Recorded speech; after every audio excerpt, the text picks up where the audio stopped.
Oh, I'm so tired. This is my third cup of tea because last night what's the word? I burned the midnight oil last night. Has this ever happened to you? You're having an English conversation and the great phrase that you just learned is right there on the tip of your tongue and you can't remember it? Well, don't worry, you're not alone. It's hard to remember new English words, and today I am here to help. In today's English lesson, you are going to learn over 60 common vocabulary phrases that we use every day in English conversations. You will learn these phrases in context with sample sentences in an engaging way. I hope you will enjoy it. So this will help the phrases to stick in your mind. Over the next hour, your vocabulary will grow and grow and grow. So let's do it. Hi, I'm Vanessa from SpeakEnglishWithVanessa.com. And like always, I have created a free PDF worksheet with all of today's important vocabulary, definitions, sample sentences, and at the bottom of this worksheet, you can take a quiz, a 20-question quiz, in fact. Test yourself and see if you can remember the phrases that you've learned today. And after this quiz, you can answer Vanessa's challenge question, where you can write out your own answer and create English yourself. This is important to be able to use what you've learned. To get this free PDF worksheet, simply click on the link in the description, enter your name and email address, and voila, just like that, the free PDF worksheet will land in your email inbox. And what's the best part? Well, I'm excited to tell you that when you sign up for the free PDF worksheet, I will send you automatically every week my free PDF worksheet that I have made for that week. So you never need to sign up for my worksheets again. You sign up once and I will continue to send them to you every single week. So what are you waiting for? Click on the link in the description to download today's free PDF worksheet and immerse yourself in real English vocabulary.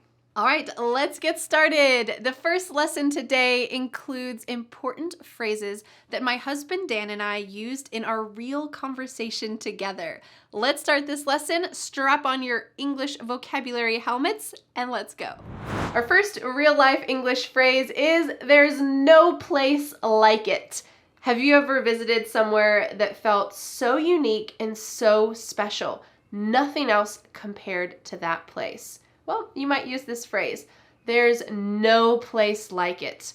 If you have ever had a picnic beneath the Eiffel Tower on a beautiful sunny day, you might say, there's no place like it. It's a very magical experience. Or when you go on a trip and you come home and you see your home and you feel warm and cozy and comfortable, you can also use this phrase, home, there's no place like it. Sometimes we even say there's no place like home.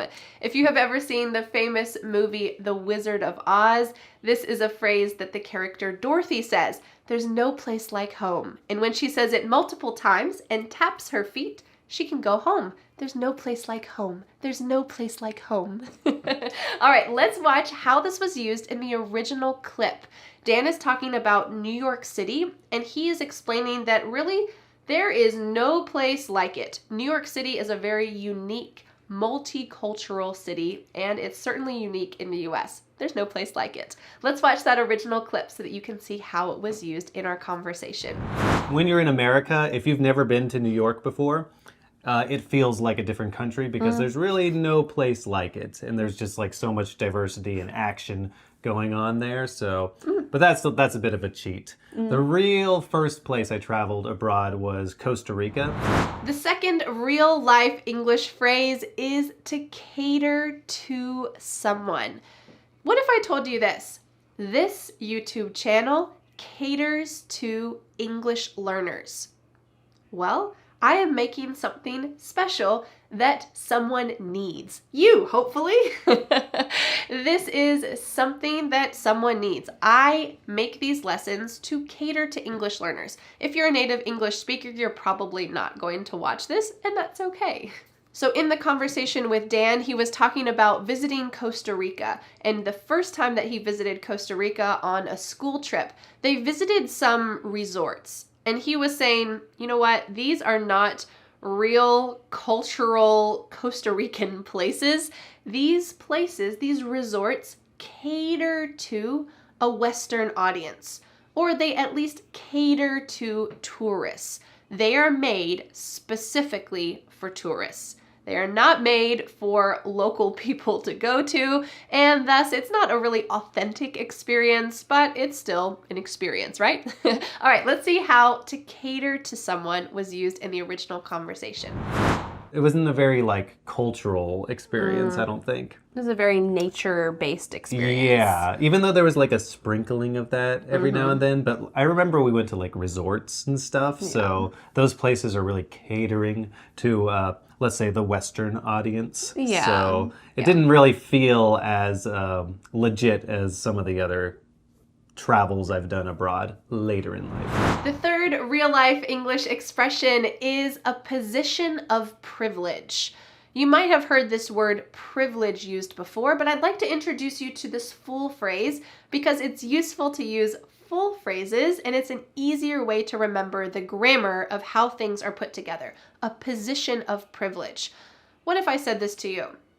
Going to college or university is a position of privilege. Well, it means that not everyone can do it.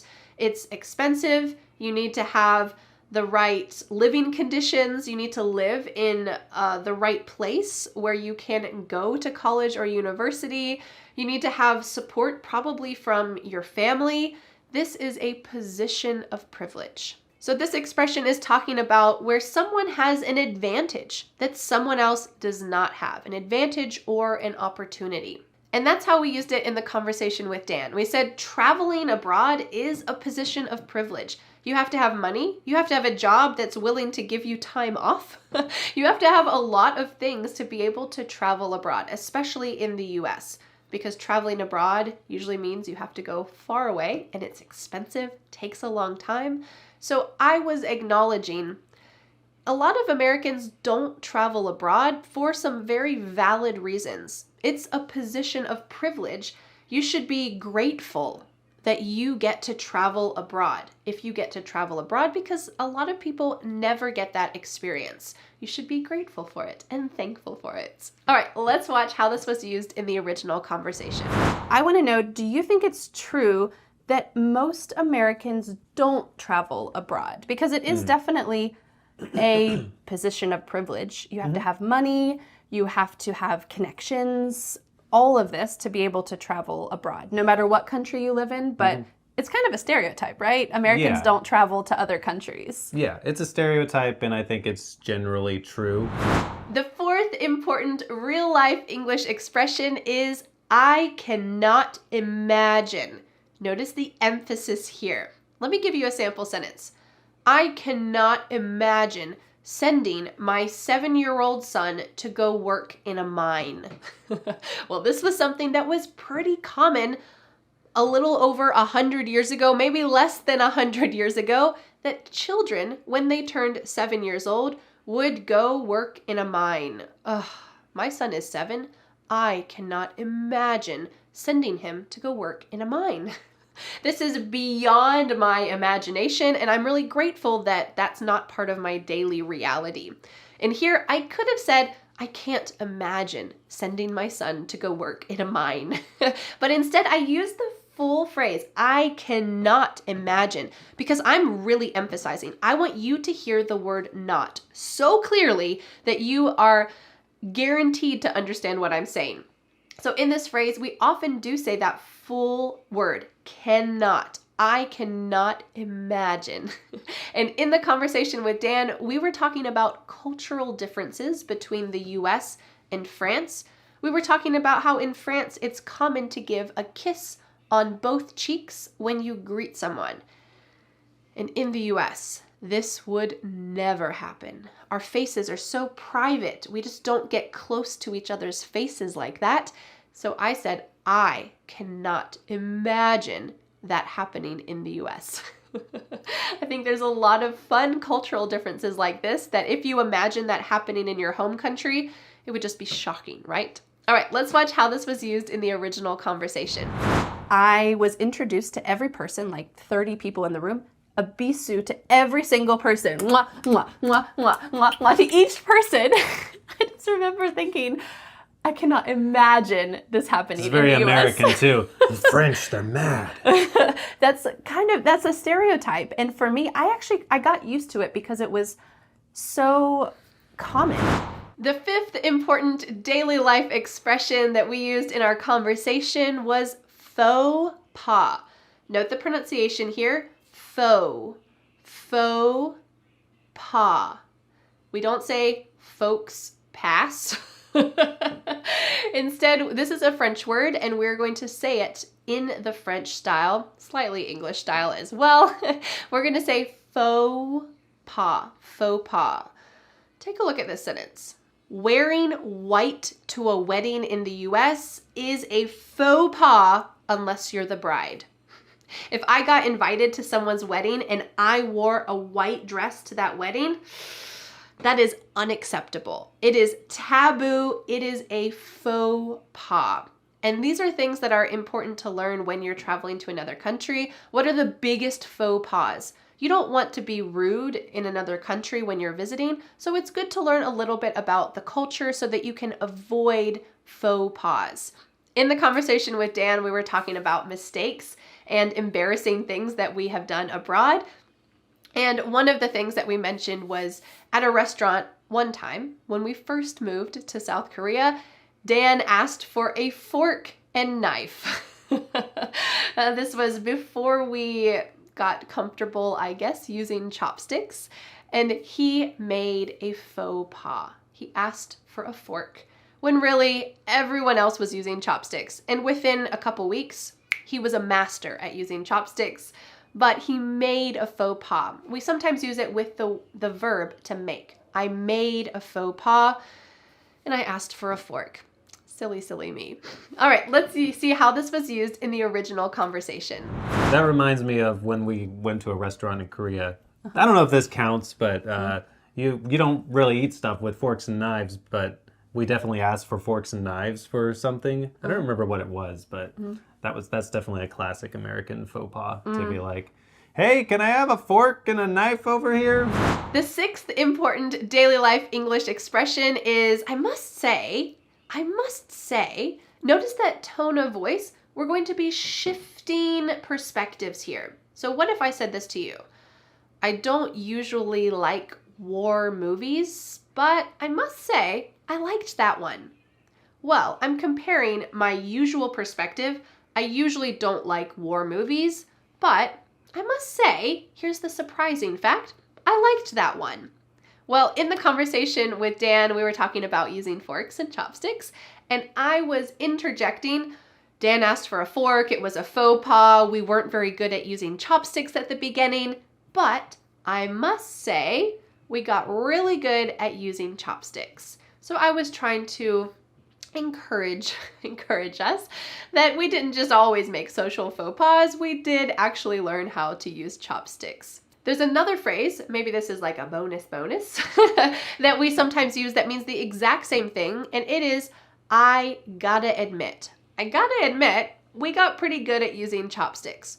I don't usually like war movies, but I gotta admit, I liked that one. This reduced word gotta, pronounced God with a D, even though there's a T, is really I have got to admit. I have got to admit becomes I gotta admit. This is a common reduction in English, and it means the same thing as I must say when you're providing a different perspective that might be the opposite as before. All right, let's see how this was used in the original context from our conversation. That's definitely a classic American faux pas to be like, hey, can I have a fork and a knife over here? Especially if it's Yeah. like an Asian country that uses chopsticks. Mm-hmm. I must say though, on our behalf, we got really good at using chopsticks. Sure. I can use them, no problem. Although they would make fun of the way I held it, apparently. The seventh important daily life expression is to get used to something. A quick note, listen to the pronunciation of this. To get used to something. Well, I said use, but there's actually a D at the end of that word. Get used to. But we don't say the D, but make sure you don't forget it if you're writing this phrase. Get used to. All right, let's take a look at a sample sentence. I used to live in the country, but after 2 years of living in the city, I got used to the noise. I got used to the noise. This just means I adapted and it became familiar and comfortable. I got used to the noise. Sometimes we use this as encouragement to someone else. So if you move to the city and you tell your coworker, "Oh, it is just so noisy here," your coworker might say to you, "Oh, don't worry, you'll get used to it. You'll get used to it. It'll be fine." This means you'll adapt. You'll figure out how to be comfortable with this. And in the conversation with Dan, we were talking about safety and how public safety is different in different countries. So if you're living somewhere that is slightly more dangerous, well, you just get used to it over time. You become more aware of what you should do and what you shouldn't do. So it's not always a constant threat in most places, and you just get used to it. All right, let's see how this was used in the original conversation, and I want you to listen specifically for that pronunciation. Get used to. Let's watch. I don't know what it's like now in Buenos Aires, maybe not everywhere there, but she was so used to never wearing earrings or necklaces or her phone in public. Somebody did like rip jewelry off of her there, right? Yeah, she got Sorry, Buenos Aires, if, this is just what we've heard. that was her experience. So when she moved to Korea, it was shocking. This safety issue was shocking for her too. And you just get used to it after a period of time. The eighth important daily life expression is to be able to tell something. Usually we use the word tell when we're talking about talking. I told my friend. Will you tell my friend this important news? That is not what we're using here. Instead, we're using it in a slightly more abstract way. Take a look at this sentence. I could tell it rained overnight because the ground was still wet. Here I'm using my senses to observe. I observed that the ground was wet. So we can say, oh, I could tell it rained because the ground was wet. I am observing something and coming to a conclusion. So maybe when you first started to study English with me, you watched your first lesson, you could use this expression, oh, I can tell that these lessons are going to be useful for me. I'm going to subscribe to Vanessa's YouTube channel. Great idea. So here you're observing after your first lesson, oh, I know, I can tell that these lessons will be useful to me. I hope so. Well, in the conversation with Dan, I was describing a very uncomfortable experience that I had abroad. When I told other people that I was from the US, I could tell that they were surprised because they would stop and stare and ask me questions. But they didn't stop and stare and ask questions to my other friends who were from other countries. This made me feel really uncomfortable because the US is cool, but it's not cooler than those other countries, right? At least that's how I felt. So I could tell, I observed that they were surprised. The look on their face, oh, I have all these questions I want to ask you. I could tell they were surprised, and sometimes it was a little bit too much for me. All right, let's see how this expression was used in the original conversation. The group of us girls would go everywhere together. We did so many things. It was a wonderful time. And when we met people, they would ask, where are you from? And everyone would say where they were from. And when I said I was from the US, you could tell they just stopped and would say, oh, an American. Oh, and they would ask me questions like, is it true this? Is it true this? And I guess it's a little more unusual. The next important daily life expression is to be biased. Note the pronunciation here. Biased. Biased. To be biased about something. What if I said to you this? My children are the most beautiful children in the entire world. Well, do you think that this is actually true? Well, they might be beautiful children, but you know what? I am biased about my own children. This means that my opinion is changed or is influenced by my own personal experience. Well, of course, I'm going to think my children are the most beautiful, are the best in the whole world, right? Because I'm their mother. I am biased. You can be biased about a lot of things. And in the conversation with Dan, he said, "Oh, I think you're pretty cool," talking to me, his wife. And I used this expression, which maybe was a little bit dismissive. I said, "Well, you're biased." So it was hard for me to accept his compliment. He was trying to compliment me that, "Oh, Vanessa, you're really cool." And I could have said, maybe I should have said, "Oh, thank you." But instead, I kind of pushed it away and said, "Well, you're biased. He's my husband, so he should think I'm cool, right? He is invested in our relationship. He needs to think I'm cool in order to have a good relationship." So I kind of used this in a little bit of a dismissive way, maybe a little bit lighthearted. "Oh, you're biased." It's hard to accept compliments sometimes, right? But this word biased can be used especially in the news. If you hear a news reporter always saying something negative about a politician, well, that politician might be terrible, but they're probably doing something good, right?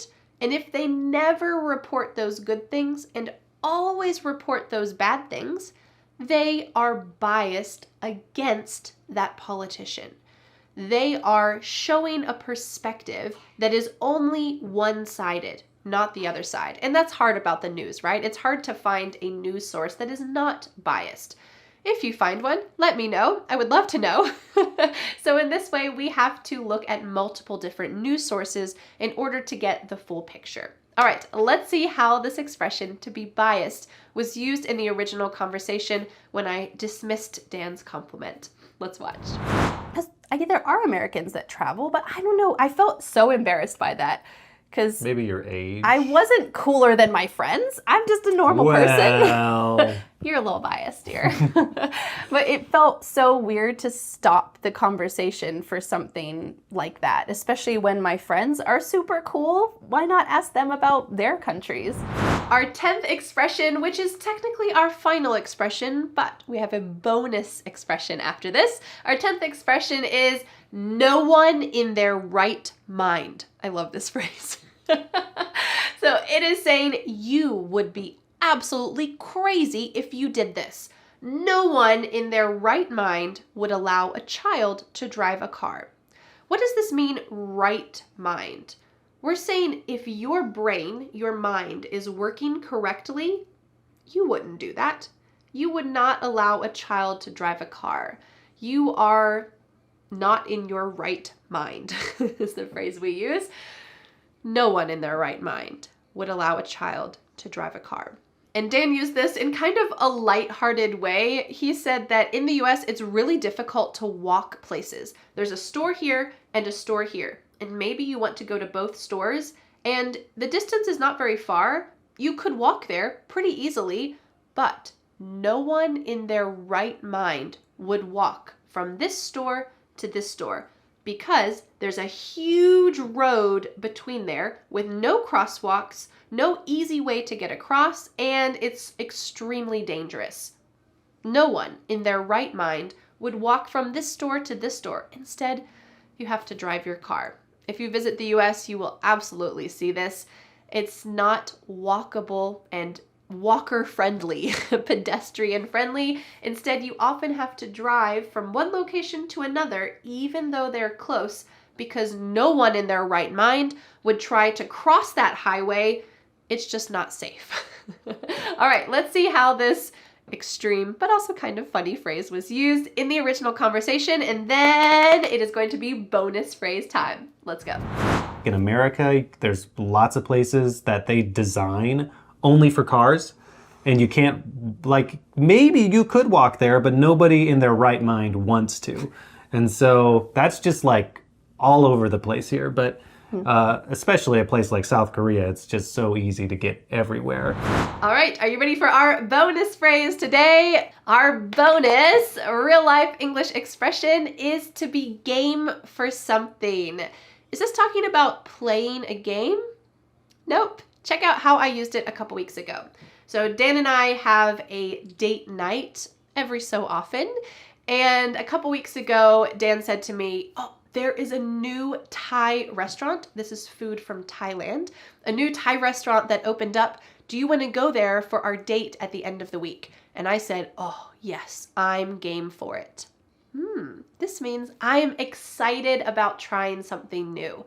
I'm game for it. And in the conversation, Dan used this expression in exactly the same way. I was thanking him for joining our conversation. Thanks so much for filming with me. Thanks so much for teaching the students. And he said, no problem. I'm always game for having an easygoing conversation. That phrase easygoing means just relaxed, not extremely planned. I planned a couple questions, but he was just chit-chatting, just answering the questions, having a good time, and he was enthusiastic about this new adventure. Trying something new, I'm always game for having an easygoing conversation. If you want to do it again, I'll come, and I hope we can do it again. All right, let's watch the clip where he used to be game for in our original conversation. Let's watch. Thank you, Dan, for participating in this conversation. You're welcome. It's always great to have another half of the conversation, not just me talking, because a lot of my students can understand me by myself, but to add another person, it's a good level of challenge. Yeah, you know me, I'm always game for easygoing conversation. Well, I'm glad you are. Thank you. So how did you do? Did you enjoy how these phrases were really actually used in daily conversation?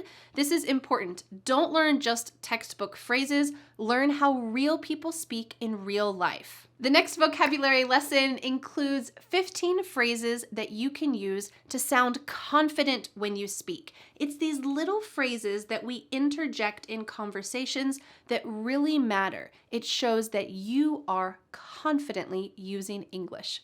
Let's go.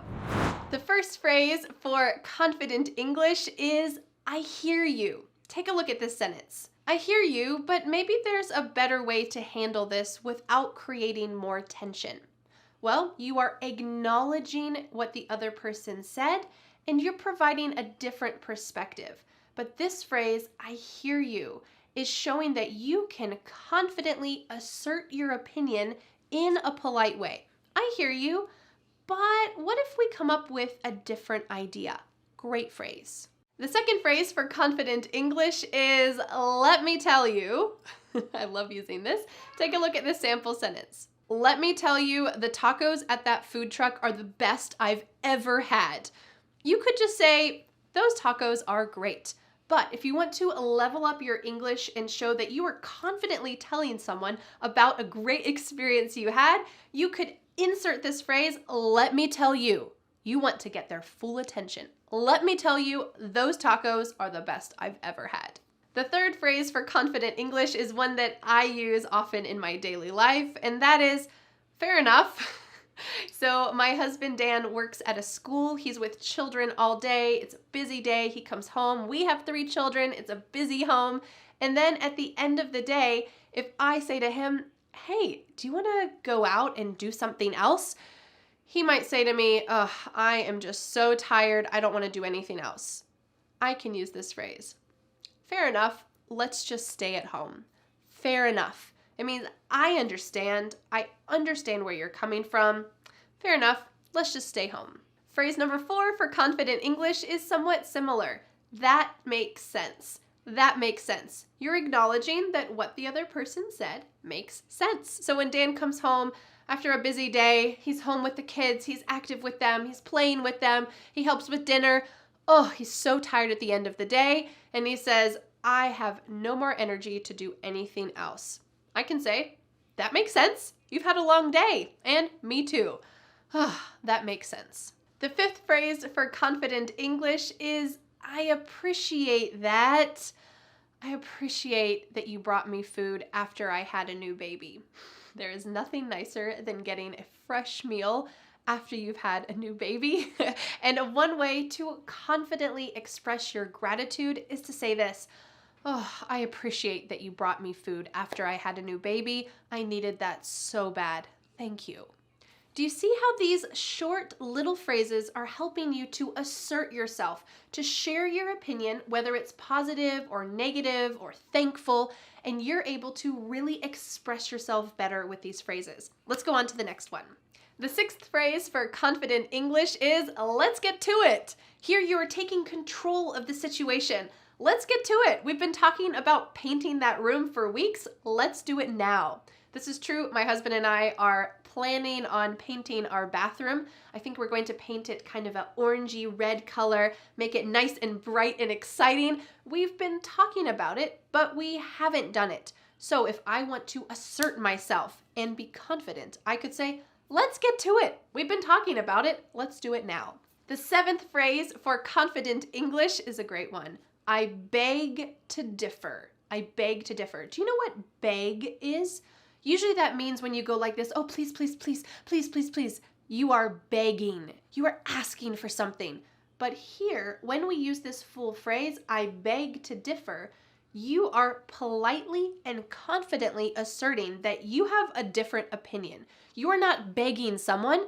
You are just telling them, "I have a different opinion and I'm going to confidently and politely tell you that." So for example, last week, my family and my kids were just kind of in a bad mood. You know, that's happened sometimes. Everyone just wakes up on the wrong side of the bed. And I said, "I think we need to go for a hike. We just need to get out and be in nature." And my husband, Dan, said, "Oh, it's so much work to help the kids get out of the house, get dressed, their shoes." And I said, "I beg to differ. I think we need to be outside. We need to go on a hike. And that hard work preparing for the hike will be worth it because we'll all have better attitudes once we get out of the house." So I can use this, "I beg to differ," to politely and confidently show that I have a different opinion. And you know what? We went on a hike. It was a lot of work to get there. There was a lot of complaining and grumbling. But when we got there, it was so nice and refreshing to be out in nature. Phrase number 8 for confident English is, "what do you think?" Sometimes, "what do you think of?" "What do you think about?" Take a look at this. What do you think about taking a trip to the beach this weekend? What do you think about taking a trip to the beach? Do you see here how we are confidently asserting an idea or an opinion that we want? I want to go to the beach this weekend, and I'm asking your opinion. What do you think about going to the beach this weekend? Sometimes we use the preposition of. It can be interchanged with about. What do you think of going to the beach this weekend? But I find that I personally use this more often with just a noun. What do you think of this shirt? What do you think of this house? What do you think of this restaurant? But it can be interchanged with about as well. The 9th phrase for confident English is, "I couldn't agree more." Here we have an agree meter, and you are at the top. There is no possible way that you could agree more because you have already reached the top. I agree so much that I am already at the top. So you could use this by saying, "Oh, I love this coffee shop. I couldn't agree more that this is the best coffee ever." If you go to a coffee shop and your friend says, "this coffee is amazing," you might say, "I couldn't agree more. I love this coffee." You are confidently asserting, "I agree. Yes, this is the best coffee ever." Confident phrase number 10 is, "that's a great point." That's a great point. Take a look at this sample sentence. When Dan and I were talking about painting our bathroom, we were talking about paint colors, all of the details for painting, and then I thought, we probably need to think about fixing the holes in the wall or little imperfections in the wall before we paint the wall. And Dan used this phrase, "that's a good point. Let's do some research about that." He was agreeing with me, that's a good point. We're not just painting the wall. We should probably fix up any scratches or dents or problems in the wall before we paint it. That's a good point. I love that phrase. The 11th phrase for confident English is, "I'll look into it." I will or I'll look into it. Let's imagine that you want to go to your dream concert and you look up tickets and realize, oh no, these are so expensive. There's no way I can afford it. Well, your friend who wants to support you might say, I'll look into it and see if I can find cheaper tickets for the concert. I'll do some research, but instead of saying I'll do some research, they're confidently asserting themselves and trying to help you. I'll look into it and see if I can find us cheaper tickets. I'll take on that responsibility. The 12th phrase for confident English is, how can I help? How can I help? You can already get the sense that you are confidently trying to reach out and support someone else. So this morning, when I needed to film these videos, my husband Dan said this to me, how can I help so that you can film these videos easily? How can I help? I can watch the kids, I can try to make the house quiet, I can make you some breakfast. How can I help so that you can film these lessons for your students? It is a group effort every time that I film lessons for you. There are many moving parts, and his support is part of that. And he said this confident phrase, how can I help so that you can easily film lessons for your students? A common fixed phrase that we use with this smaller phrase is, how can I make this easier for you? What a beautiful phrase to say to someone who's having a busy or chaotic moment in their lives. You can reach out to them and say, hey, how can I make this easier for you? And they might say, oh, I'm so hungry. Can you please bring me a snack? Great, you can do it. Or, oh, there's really nothing you can do right now, but thank you for caring. Okay? You're trying to reach out and ask, how can I help and make this easier for you? You see how this is confidently reaching out, confidently trying to connect with someone else in your life. Love those phrases. The 13th confident English phrase is, I get where you're coming from. I get where you're coming from. We're using this casual word get instead of I understand. You could say I understand where you're coming from, but it's more common to say I get where you're coming from. What does this mean, where you're coming from? Does it mean a location you have just arrived from? No, instead we're talking about someone's point of view. So let's imagine that your friend's boyfriend just cheated on her. What a terrible situation. You want to comfort your friend, and your friend says, I just don't think I can trust anyone anymore. How am I ever supposed to get past this and trust people? You could use this phrase, I get where you're coming from. It's so hard to trust people after your trust has been betrayed. I get where you're coming from. You're not trying to change her mind or really offer much solid advice. Instead, you're just connecting with her in this confident way. I get where you're coming from. I understand your point of view. I get where you're coming from. It is hard to trust people after your trust has been betrayed. You can use this phrase to offer another point of view if you want, of course, depending on the situation. Sometimes it's good just to simply comfort your friend, but you could say something like this. I get where you're coming from, but I'm sure there will be someone else important in your life that you can trust someday. So you're saying the word but after this phrase. I get where you're coming from, but there are many fish in the sea, as we say. There are other people in the world that will potentially be a good fit for you, who you can trust. But that's a great way to kind of pivot here. I get where you're coming from, but you know what? He's not the only guy in the world. There will be other people. The 14th, almost the final, important confident English phrase is, let's talk about it later. You are controlling the conversation by saying, nope, not now, but in a polite way. So when I was in college, I had this friend who would always talk during movies. It was so annoying. I just wanted to watch the movie, and they kept talking or asking questions, and let's just watch the movie. I used this phrase, hey, let's talk about it later. Let's just watch the movie right now. Let's talk about it later. I want to just focus on the movie and zone out. Let's talk about it later. Our final but still important confident English phrase is keep me in the loop. A loop here means that you want to be connected to some information. Keep me in the loop. Take a look at this sample sentence. Keep me in the loop if plans change. I want to make sure I can be prepared. Keep me in the loop. This is talking about maintaining contact with someone.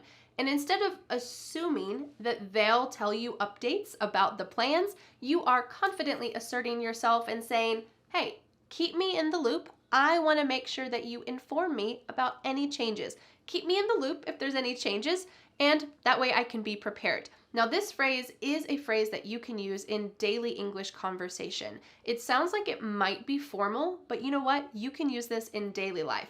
Keep me in the loop if anything changes. I want to make sure that we can get together and spend time together or go out to dinner. Keep me in the loop. The weather seems a little strange today. We might cancel. Just keep me in the loop.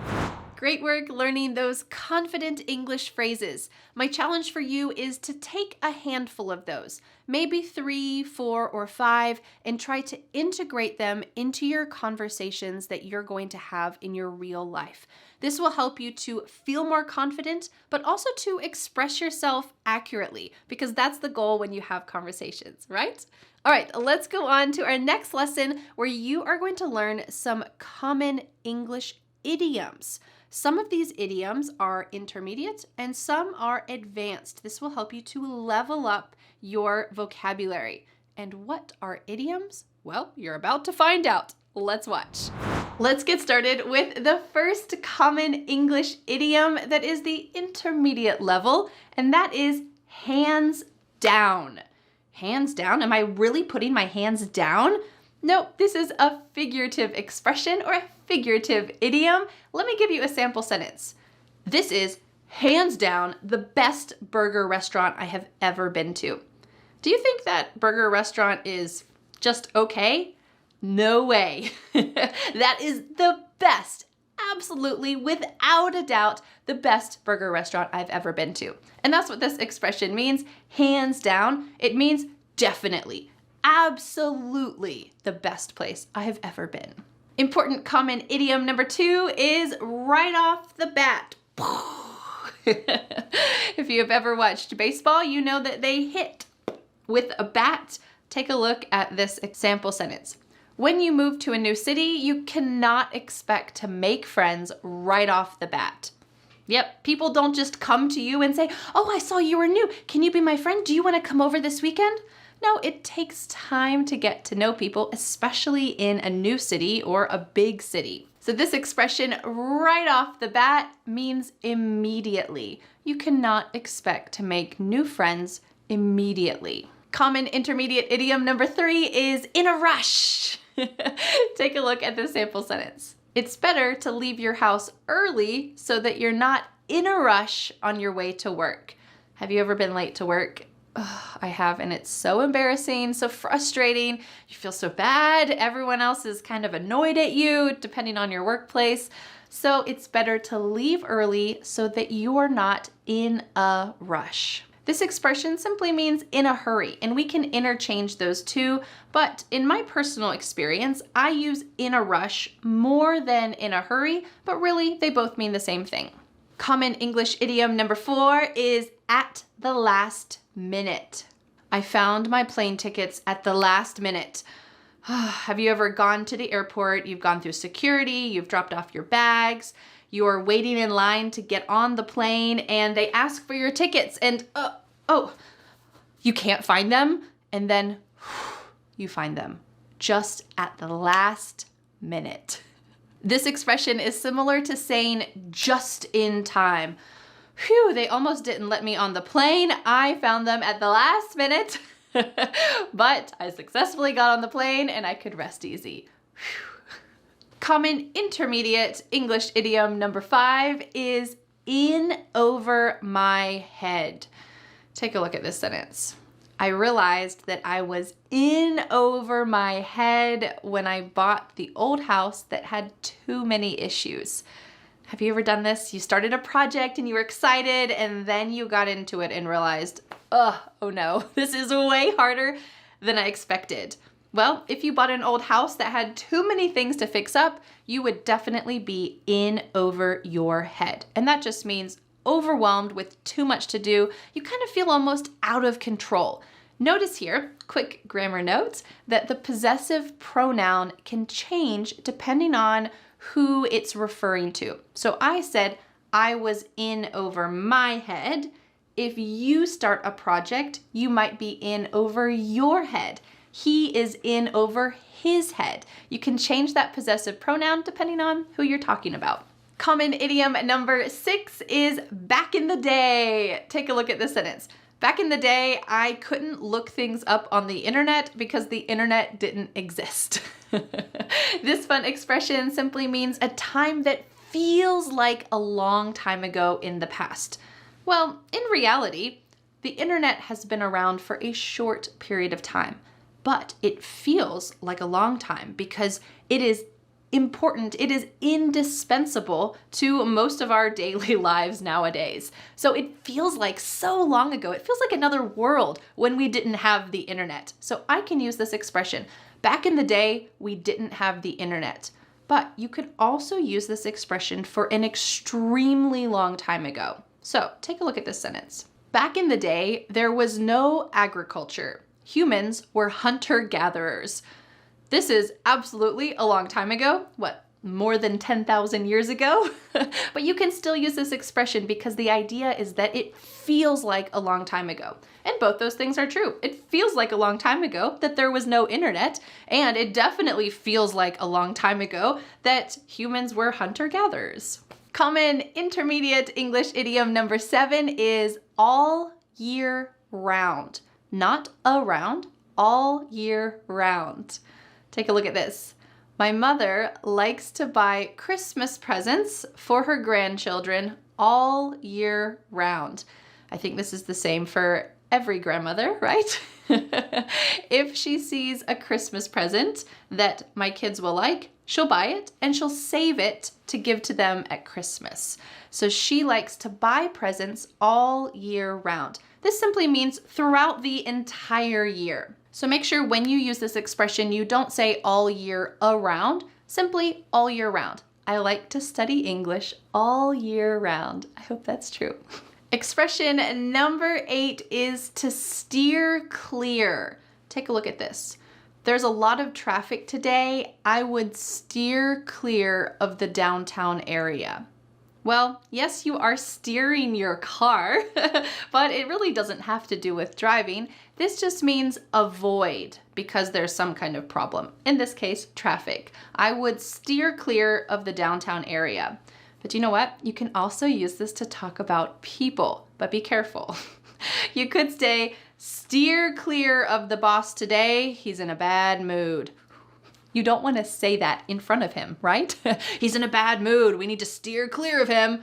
He would probably not be happy about that, but you can use that for anything that you want to avoid because there's a problem. Steer clear of it. The 9th intermediate idiom is out of the blue. Well, what is the biggest blue thing that we see every day? It is the sky. So if something comes out of the blue, take a look at this sentence. In some cultures, it's acceptable to drop by your family's house out of the blue. Can you guess what this means? It means unannounced, without any planning. You just knock on their door and say, hey, I'm here. Is this common in your culture? In the US, it is not common for most people. We don't just arrive out of the blue at someone's house. Usually we'll call or text first. That's considered polite. And our final 10th intermediate English idiom before we level up to advanced idioms is on their side. We're not talking about physically being beside someone. We're talking more figuratively, idiomatically here. Take a look at this. I thought you were on my side. Are you on their side? I thought you were supporting me. Here we're talking about agreeing with someone. To be on your side means to agree with someone. So if you said, are you on their side? I thought you were supporting me. Means, are you agreeing with them? I thought you agreed with me. Please be on my side. I need some support. Notice here too that the grammar, that possessive pronoun changes depending on who you're talking about. Are you on their side? Are you on my side?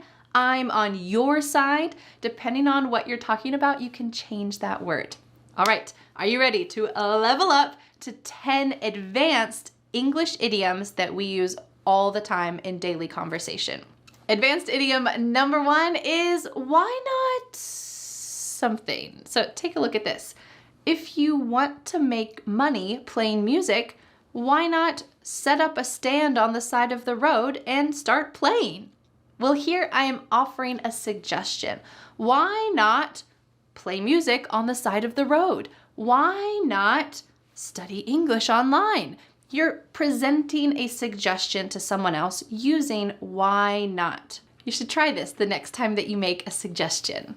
Advanced idiom number 2 is it turns out that, take a look at this. He planned to go to college, but it turns out that his application was rejected. Here we're talking about the result of something. He applied and he got rejected. He wanted to go to college, but it turns out, so here we're having an expectation and then going around the corner. We're turning around the corner. It turns out that his application was actually rejected. So maybe he'll apply to a different college. I don't know. Advanced idiom number 3 is to have a hand in. We can kind of get the idea here of what this might figuratively mean. Take a look at this expression. She had a hand in naming the new restaurant. Do you think it was completely her decision by herself? No, but she was participating. Her hands were figuratively in it. And that's what this means. You're just participating. You are helping in a process. She had a hand in naming the new restaurant. Advanced idiom number 4 is to have an eye for. So we just talked about to have a hand in. Here we're talking about to have an eye for. Take a look at the sample sentence. Everyone asks her fashion advice because she has an eye for beautiful clothes. This means that she is good at noticing something, a quality of beautiful clothes. So if you want to dress fashionably, you can get her advice because she has an eye for beautiful clothes. She has an eye for what will look good on you, for good fashion. In my opinion, this is an excellent way to learn prepositions. So when you learn to have a hand in as a fixed expression, you're learning that in goes with that expression. And when you're learning to have an eye for, you are linking the word for to that expression. You're not having to remember a rule, you're just remembering the full phrase. You're not thinking in is for this, for is for this. Nope, you're just memorizing that full phrase. So I hope by repeating these in this lesson today, you'll be able to do that. Advanced idiom number 5 is off the beaten path. Take a look at this sentence. Whenever I visit a new city, I like to visit places that are off the beaten path. Well, when there is a beaten path, we have beaten it a lot with our feet. It is a well-traveled road, a common place. It is a main tourist destination, but off the beaten path, you might find a little dive bar. You might find a tiny garden that's beautiful. You might find some hidden places that are wonderful and enjoyable. Those places are off the beaten path. Quick note about the American English pronunciation of the word beaten. You've heard me say this a few times in this explanation. Feel your throat when you try to say this. I want you to kind of swallow that T sound. This is called a glottal T, and we say beaten, beaten. I'm not saying beaten with a t sound. Instead, I'm swallowing that T sound. It's in my throat almost. Beaten. Off the beaten path. You can feel a lot of vibrations here. All right, let's go to our next phrase. Advanced idiom number 6 is when it comes to, take a look at this. When it comes to baking bread, she always asks her neighbor for help. Well, we're talking about the subject of baking bread. Do you think her neighbor knows how to bake bread? Yes, maybe her neighbor is an expert at baking bread. So when it comes to this topic, baking bread, she always asks her neighbor for help. This phrase, when it comes to, is just for introducing a topic. You could say, she always asks her neighbor for help about baking bread. Okay, but that's not very advanced. So I want you to be able to use this phrase to introduce a new topic. Let's take a look at one more example. I always ask my husband for help when it comes to fixing things around the house. I always ask my husband for help. What's the topic? When it comes to fixing things around the house. This is a great way to introduce that new topic. Advanced idiom number 7 is up the ante. Notice the pronunciation here. That T is really just cut out. Annie, Annie. This is in American English pronunciation. What does it mean to up the ante? Take a look at this.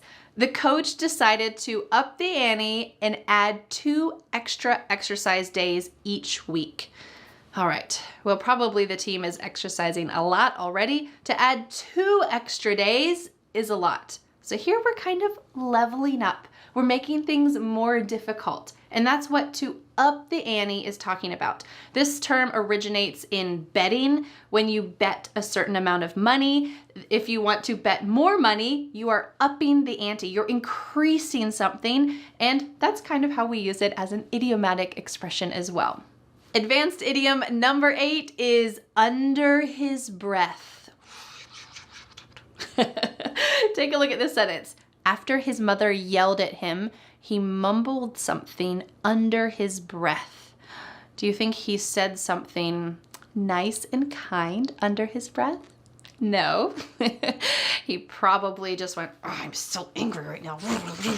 And that's exactly what under his breath means. He's saying something that really no one else can understand, usually because you're angry. That's usually when we use this. When you say something under your breath, it's because you have some building anger and you need to say something, but you know you shouldn't say it loudly, so you say it under your breath.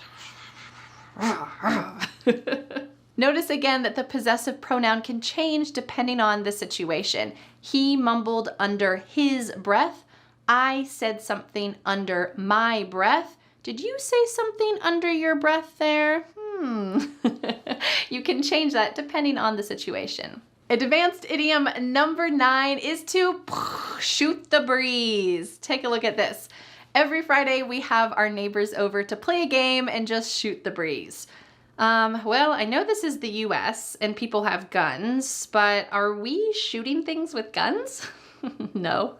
To shoot the breeze just means to chit-chat, to have a casual conversation. You're not getting deep, you're not too super serious, you're just shooting the breeze. And our final 10th advanced English idiom is to have a say. Don't forget the word a here, it is very important. To have a say. Take a look at this sentence. I have a say in every important decision that happens in my house. This means that I'm involved and I can have an opinion equal weight in the decisions that happen in my house. I have a say. Now we can also use this negatively. Let's say that one day my family decides to go visit my grandparents. Maybe my kids are not very excited about that. They say, oh, Mom, we wanted to go play with our friends instead. I might say, well, you know what? This time you don't have a say. We are going to visit your great-grandparents, my grandparents, and we'll try to make it an enjoyable time. Yes, they're slower. Yes, they don't really play with you much. Yes, their house is not quite as fun, but it's still something that we need to do, and you don't have a say in the decision. Great work leveling up your English vocabulary with these beautiful, actually used idioms for daily life. Now we're going to continue this practice, continue learning some important intermediate and advanced English idioms. These are phrases that we are actually using in daily life. There are millions of idioms, but these are ones that we actually use. So you don't need to waste your time learning thousands of phrases that seem old school, archaic, a little bit strange. These are phrases we actually use. So strap on your English vocabulary helmets again, and let's go. All right, let's get started with our intermediate idioms. Number 1 is to play it by ear. Take a look at this sample sentence. I'm not feeling that great today, so I'm not sure if I'll go to the party. I'm just going to play it by ear. This means that I'm going to act without a plan. I don't know, we'll see. Let's play it by ear. Idiom number 2 is my hands are tied. Take a look at this sentence. I'd love to help, but my hands are tied by company policy. If there's a client asking for some confidential information that would be really helpful to that client, but the policy says that you cannot give it to them, well, you are restrained by that policy. I'm sorry, my hands are tied. I can't do it. Intermediate idiom number 3 is to lose your touch. What? Is that possible? Take a look at this. I used to play the flute really well, but I think I've lost my touch. This is true for me. I used to play the flute all the time, every day, and it's been quite a while since I've played. So if I picked up my flute and tried to play the same songs that I used to play, do you think I would be as good as I used to be? Nope, I have lost my touch. I need to practice more and more so that I don't lose my touch. And it's the same with English. You need to practice a little bit every day so that you don't lose your touch. Intermediate idiom number 4 is to give it a shot. Give it a shot. Are we talking about shooting something? No. Take a look at this. I've never tried ballroom dancing, but I'll give it a shot. You can see that I'm willing to try it, and it's kind of a reckless feeling.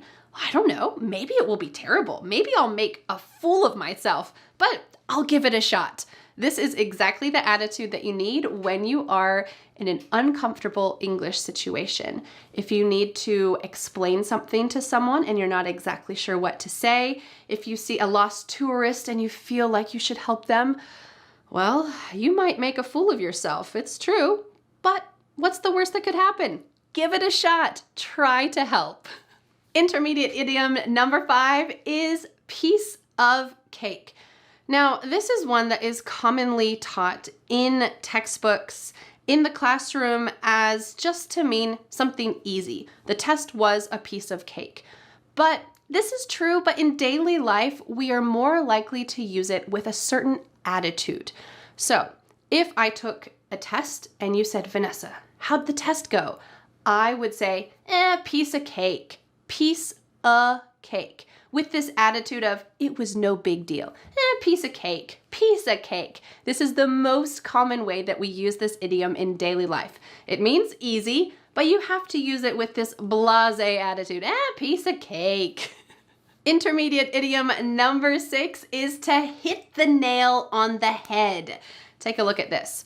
He hit the nail on the head when he said that the team needed more support. This means he got the answer exactly right. You hit the nail on the head. There's a lot of problems with the team, but the most important foundational issue is that the team needs more support. You hit the nail on the head. Intermediate idiom number 7 is to break the ice. Take a look at this. The teacher told a funny joke to break the ice on the first day of class. You've probably been in that situation. You sit in a classroom on the first day of school, first day of a class, and it's just awkward and uncomfortable. So when someone does something funny, it can help everyone feel relieved. You need to break the ice. Intermediate idiom number 8 is to be under the weather. She looked under the weather, so I told her to rest. If you're feeling somewhat sick, not exceedingly sick, just somewhat sick, you're probably under the weather. And I think that this is a great expression to use for those sniffles, those headaches, those general uneasy days when you just don't feel like yourself. You might say, sorry, I didn't answer that question very clearly. I'm just feeling under the weather today. It's a good excuse. It probably is a true excuse some days for just the way that you're feeling. Intermediate idiom number 9 is to bite the bullet. Sounds like an awful thing to do, right? Take a look at this. He decided to bite the bullet and apologize for his mistake. It can be the hardest thing in the world to do, right? To say you're sorry for a problem.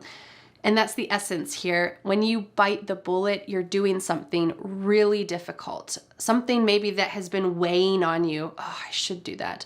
Oh, I don't want to do that. It's going to take too long. Maybe it's calling the water company to ask them about a bill. Maybe it's talking to your husband or wife about a difficult topic. Oh, I just need to bite the bullet and do it. And probably is true. Just bite the bullet. And intermediate idiom number 10 is to burn the midnight oil. It's kind of a hint here. Midnight oil. Take a look at this. I had to burn the midnight oil to finish my report on time. I did this all the time in college. I stayed up really late, sometimes all night, in order to finish a report, study for an exam. This just means you stayed up all night. You probably, or most of the night, you probably did not have an old-fashioned oil lamp, but it's the essence here that you are staying up through midnight. You are burning that midnight oil to finish something that needed to get done. If you would like to learn 5 more intermediate idioms, including one about milk, that's right, you can download the free PDF worksheet in the description and get those 5 intermediate bonus idioms. All right, let's go to our 10 advanced idioms next. Advanced idiom number 1 is to bark up the wrong tree. To bark is ruff, ruff. It's what a dog does. And often dogs will bark when there is an animal or a cat in a tree. Well, what does it mean to bark up the wrong tree? Take a look at this. If you think I took your book, you are barking up the wrong tree. It just means you are mistaken. But I want to let you know that this idiom is often used to talk about sexual preference. So, if you are at a restaurant and you see a handsome man across the restaurant and you tell your friend, do you think that he would go on a date with me? And your friend said, I think you're barking up the wrong tree. Well, what does that mean? It means that handsome man across the restaurant is not interested in girls. You are barking up the wrong tree. And that's often how this is used in daily conversation. But you can also use it to just mean you're wrong. Advanced idiom number 2 is the ball is in your court. I love this expression. You could say this, I've given you all the information. Now the ball is in your court. That means that all the pressure is off of you. You've given all the information, all the details. Now it is the other person's choice to make a decision and take action. It is not your responsibility anymore. The ball is in your court. Advanced idiom number 3 is another one that I like. It is to cut to the chase. What if I said, we don't have much time. We need to cut to the chase. Well, it means we can't dilly-dally and take our time. We need to get to the point. We need to cut to the chase. Advanced idiom number 4 is a blessing in disguise. What if I said this? I've heard some people say that the COVID pandemic, for them personally, was a blessing in disguise. It helped them to reframe their priorities and realize what mattered most to them. Well, a pandemic is never a blessing, right? But here we're trying to find the silver lining or the good part of something bad. What was the good part? It helped them to reframe their values, what was important, and rethink life. I think this is what happened for a lot of us. It helped us to view our lives and the world in a different way. It was possibly, for some people, a blessing in disguise, at least if you want to look at that piece of it. Advanced idiom number 5 is to throw in the towel. What if you said this? I am never going to throw in the towel. I never give up. Well, that's what it means. It means to give up. So if you say, oh, this is just impossibly difficult, I'm just going to throw in the towel. It means you're giving up. You're not going to do it anymore because it's too hard. Sometimes you have to throw in the towel and sometimes you should keep going. Advanced idiom number 6 is one that I use often, and it is to take it with a grain of salt. This is a long expression, to take it with a grain of salt. So whenever someone asks my advice for something, let's say gardening. I have a big garden. I have been gardening, growing vegetables and flowers for several years, but I'm still an amateur. I haven't been doing this for 30 years. I'm not a professional. So when someone asks me for gardening advice, I use this phrase. Well, this is what I do, but take it with a grain of salt. I'm an amateur, so please don't take my opinion or my advice too seriously. You should still ask other people, you should still research it, but here's what I do. This is kind of a humble way to couch your language and to give some advice, to say, this works, this has been going well for me, but take it with a grain of salt. It's probably not the most professional advice. Advanced idiom number 7 is to beat around the bush. Stop beating around the bush and just tell me what happened. Don't you hate it when someone is telling you this really passionate story and you want to know what happens and they just won't cut to the chase? What a lovely phrase. You might tell them, stop beating around the bush. And this means you're being too indirect. Just tell me what happened. Advanced idiom number 8 is through thick and thin. What a tongue twister. Can you say this with me? Tongue out of your mouth for that TH. Through thick and thin. Take a look at this sentence. True friends are together through thick and thin. This means through hard times and easy times, friends stick together. Thank you for being with me and learning English with me through thick and thin. Advanced idiom number 9 is to jump the gun. Are we jumping over guns here? Have fun. No, not at all.